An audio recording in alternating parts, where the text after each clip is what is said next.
Alright, whenever you're ready. Hey, Arrowheads. Welcome back to Queen Consolidated, a Southgate Media Group podcast dedicated to all things related to Arrow over on the CW. I am Lilith, and joining me, as always, is... Phil Parrish.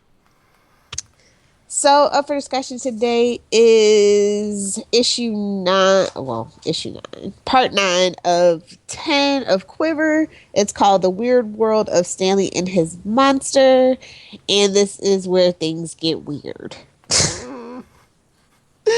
So once again, Kevin Smith and Phil Hester collaborate to bring us something pretty great but weird, and this is where I was just left kind of scratching my head. I don't know about you, Phil, when I first read it. Oh, yeah, Kevin Smith had fun writing this. It's the origin of old Stanley Dover, and it's basically filled with Satanism and orgies and... You mean Hollywood? Kidding, for the most part. So The Illuminati are going to hear this.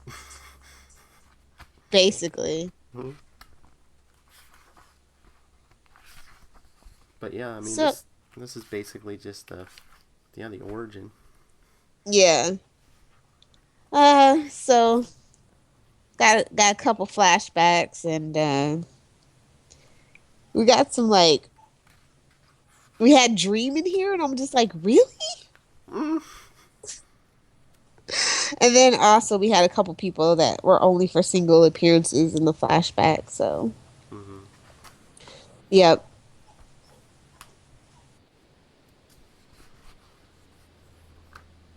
So yeah, let's just get started on this story. Oh, there's some items I don't think we ever see again either. We had the T-Jet and the Magdalene Grimoire. Yeah, because it wasn't... I don't know, was the T-Jet Roy's or something? Yeah, something like that. So we pick up this story with Batman, Arsenal, Black Canary, and Jason Blood flying the Titan T-Jet back to Gotham City. And then Arsenal mentions that Ollie's been staying with an old man, his sugar daddy. Mm. And then Jason Blood recognizes the name, and they're like, "Hey, we got to turn around and go to Star City." So, meanwhile, in Star City, Stanley has Ollie and Mia tied down to the altar in his basement. And it's like, oh yeah, he's the Star City Slayer, and he's been keeping his own grandson trapped in his basement to gain eternal life. And I'm just like, I feel like this. I've read this story before, but okay. Mm. Yeah. So yeah. So then it's like Stanley Sr. explains that in 1950 he and his wife joined a satanic cult, but his wife did so only for the orgies. Ouch. Stanley became a serious student of the occult, however. So years later he found the tome called the Magdalene Grimoire, which told of a beast with no name, and it was a low level demon that Stanley felt he could summon and control. I'm like, oh, you should have just called Constantine and tell you how bad an idea this was. Um, Mm. and then, so as he grew older, he had children, and then he had a grandkid named Stanley. So Stanley would bring the infant to his little demon party to try to summon the demon to Earth, but, it just wouldn't work. What he never realized was that the monster did appear on Earth, but was bonded to the younger Stanley, not the older one. Mm-hmm. So, then the previous year before that, he learned that his grandson did all that. So he abducted him and he began committing horrible child murders. Yikes. This is just messed up. In hopes of luring the monster out of hiding. And then he found out that Oliver was a man with no soul. So now he's like, aha, this is the plan. This is the piece of the plan that I need. And so, yeah. That's kind of his whole spiel or whatever. And And then he basically tells Ollie, I'm not really gay either. I just told you that because I knew you're such a bleeding heart liberal. Dude, we need to have that at least in a TV show. That would make so many people mad. Then Ollie tells Stanley that his friends will arrive to rescue him. And he's like, this blood seal has been placed on the premises, so only someone who is biologically related to Ollie or Mia or himself can enter. And I was just like, well, did you not know he had a son? Or did you try to forget that like I did? I'm sure Black Canary or Roy would have mentioned Connor if he didn't show up by the end of the issue. Right? I'm just like, you didn't do your research too well, did you? And then, so as luck would have it, Connor Hawk, who had been having convenient visions of his father's resurrection, arrives at the Dover State with Eddie Fires. So I'm just like, yeah. So there's that, buddy.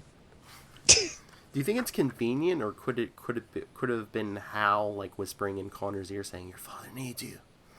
Nah, this is totally convenient. Convenient plot point is convenient. Anything with Connor Hawk is convenient plot point is convenient. Oh. Only partially kidding, but anyway. So this part of Stanley Dover's origin actually like coincides with stuff that happened in Sandman Volume 2, number 1. I don't know if you guys know that. And then the Earth name for Stanley's monster is actually Spot. But because the little kid spoke with a lisp, it came out as Stop. So yeah, there's a little trivia for you.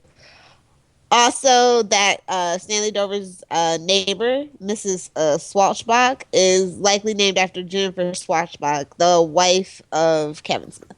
Yeah, I was wondering if you caught that. Of course I did. I know. So those were the little trivia notes.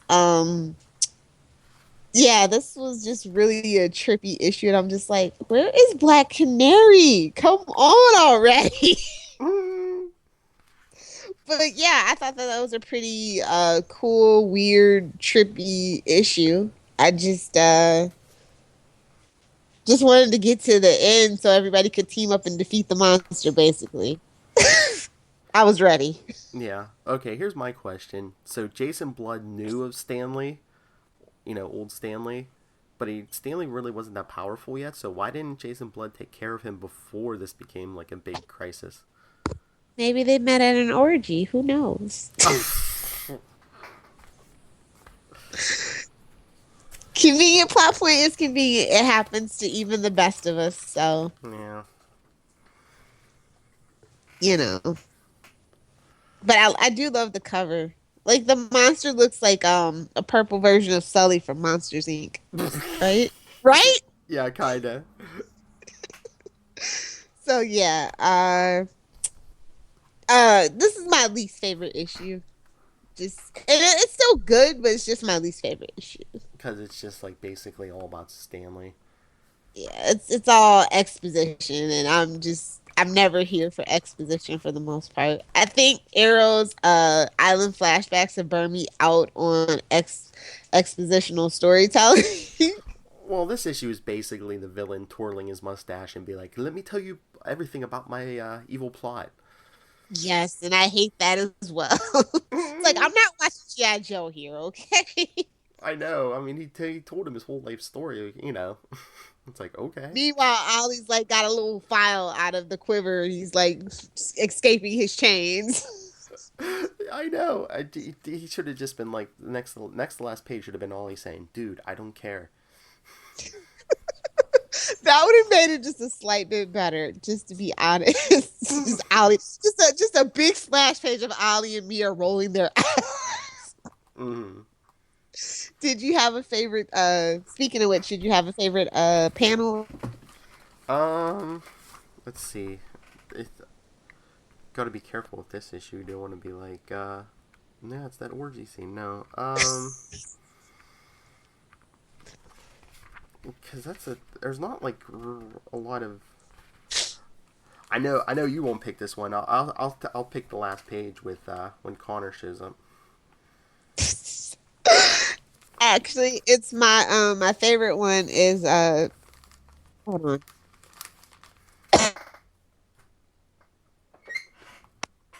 It's actually when we cut to Allie and Mia they're tied up in the basement, and I'm just like, oh Lord. This is a throwback to like all those like really big mustache twirling villains that Kevin Smith has an affinity for, and I just couldn't stop laughing the first time I read it. Mm-hmm. So yeah, it was like something out of Rosemary's Baby, basically. One of my favorite movies, actually. Don't laugh. Oh yeah. Oh yeah, but yeah, it was still solid artwork, definitely, and all those things. But I was just like, oh, Stanley, come on, don't do this. Don't give him time. Ah. So anyway, what would you give this issue? I'd probably give this. I forget. Are we doing letter grades, or numbers? Yeah, letters. Letters. For I, Queen Consolidated, when Arrow comes back, I think we should just do thumbs up, thumbs down, though. okay. They're on a pass-fail system at this point. Okay. I just don't want you to get carpal tunnel in your thumb, though. Anyway, what would you This is probably. I mean, I'll give it a B minus, maybe. I mean, it was alright, but like you really didn't get much except for Stanley, bragging about, hey, I had a ton of sex and I got this went big hairy after. purple monster now? So Hey now! And I went after dark magic. I'm gonna go with a C plus. We're not too far apart, but like I Mm-hmm. said, it's the penultimate issue. We should have got this maybe last issue and this issue should have switched or something. Do you know what I mean? Mm-hmm. Like I feel like like I guess it's like the big surprise, but I don't know. I've never won much for villain mustache twirling, so unless it's Joker. So Yeah, but maybe a couple pages, but not most of the issue. exactly. Something. Just yeah. So that's pretty much the only reason. But it's still a good story, still great artwork. But I was just like, somebody should have just kind of tapped him on the shoulder and said, don't you think that's a little much for a Mm, penultimate issue? Don't you think you should roll into the action just a little bit more? That's yeah. all. So yeah, that's pretty much my only gripe, which is surprising. I know for anybody that's been listening to Queen Consolidated for a while. So let's get to some shameless plugs and self promotion. I want to start by reminding you guys to please go to Southgate Media Group.com to check out our full list of are we at 100? Yeah, of course we're at 100. 100 plus an always growing list of podcasts. You can also find information on where and how to donate to us. Please also subscribe to the email list so you can keep up to date with us. You can find this podcast on your favorite podcatcher service, such as iTunes, Lisbon's, and Stitcher. And of course, Google Play's podcast app. So please review and subscribe. And remember to download because streaming doesn't count. You can also find this podcast on various social media. We're on Twitter, QC_SMG pod, Facebook, facebook.com/Queen Consolidated. And you can write to us, of course, at queen.consolidated@gmail.com. Phil, where can they find you? Well, if they want to discuss anything DC or Marvel with me, they can always email me, nightwingpdp@gmail.com. On Twitter, I am at nightwingpdp. And, well, you're listening to Legends of DC, but you can also catch me on Before the Bat. And I'm now a full-fledged member of Channel 52.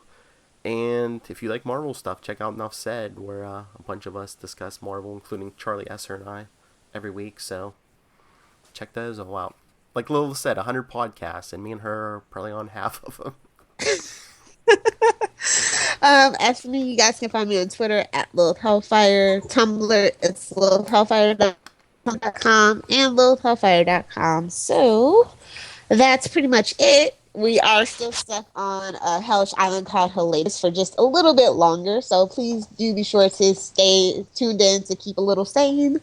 And until next week, this is Queen Consolidated, signing off.